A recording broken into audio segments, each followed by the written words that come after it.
चोर और डाकू थे, और उसी समय वो कह रहे थे क्या कह रहा था, एक व्यक्ति क्रूस पर खड़ा, और वो कह रहा था परमेश्वर अगर तू भगवान है यीशु मसीह तो मुझे भी यहां से उतार के दिखा, और तू भी खुद भी उतर के दिखा।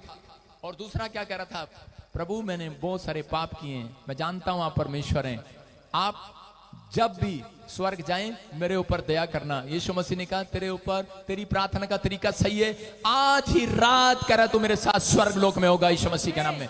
सालों साल हो गए प्रार्थना करते, बच्चा नहीं है, सालों साल हो गए बिजनेस बढ़ नहीं रहा, सालों साल हो गए कह रहे कि फैक्ट्री खोलना चाहते हैं लेकिन एक छोटी सी पापड़ की दुकान भी नहीं खुल रही है, एक रेडी भी नहीं लगा पा रहे हैं। परमेश्वर का आत्मा कह रहा है कि आपका तरीका सही होना चाहिए। आपकी प्रार्थना में कहता है कि परमेश्वर कहता है कि दूसरों पर दोष नहीं चाहते, आपकी प्रार्थना में परमेश्वर ये नहीं चाहते कि आप परमेश्वर पर दोष लगाएं। कहता है परमेश्वर चाहते हैं, कह रहा है कि आप कहता है परमेश्वर के सामने नम्र बने और दया मांगे परमेश्वर से। पवित्र आत्मा उन प्रार्थनाओं को सुनते हैं। अगर आपका तरीका सही है तो परमेश्वर काम करता है। आजकल के बच्चे मैं कह रहा हूं क्या करते हैं, अरे यार चल प्रार्थना में, अपनी बहन को अपने भाई को बोलते हैं चल यार प्रार्थना में चल, कह रहे नहीं तो ये बुढ़ा बुढ़ी ना अपने माँ बाप को बोलते हैं ये बुढ़ा बुढ़ी ना में जीने नहीं देंगे पूरा दिन। कह रहे चल यार इनके साथ प्रार्थना में बैठ जाओ 1 घंटा 2 घंटा। कह रहे अगर इनके साथ चर्च नहीं गए तो कहता है पूरे हफ्ते मोबाइल नहीं देंगे ये बुढ़ा बुढ़ी हमें।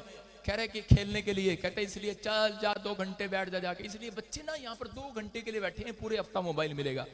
कई बच्चे इसलिए प्रार्थना में बैठते हैं, कहीं ऐसा ना हो यार सारा दिन डांट खाते रहे, चल 15 मिनट कोई बात नहीं बैठ जाते हैं प्रार्थना में। इसका मतलब परमेश्वर आपके माइंड को पढ़ लेते हैं जब आप प्रार्थना करते हैं। जब आप कह रहे कि चर्च आते हैं आपके माइंड कह रहे कि जिस प्रार्थना में कह रहे कि जबरदस्ती बिठाया गया है, जबरदस्ती चर्च लाया गया है तो आशीष नहीं है। याद रखना, जबरदस्ती दान दिया गया है आशीष नहीं है। कहता है जिसने कुड़ कुड़ कर नहीं खुश होकर आया है, खुश होकर दिया है। दाऊद बोलता है मैं तो आनंद के साथ आऊंगा पर चर्च के अंदर।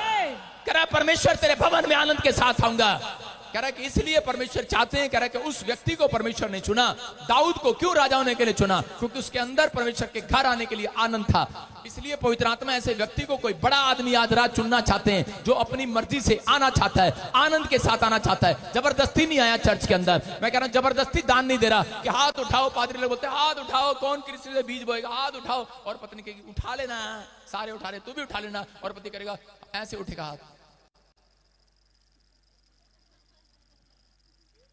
अपने आप नीचे चला जाएगा और हाथ ऊपर उठ जाएगा, धीरे धीरे उठता है।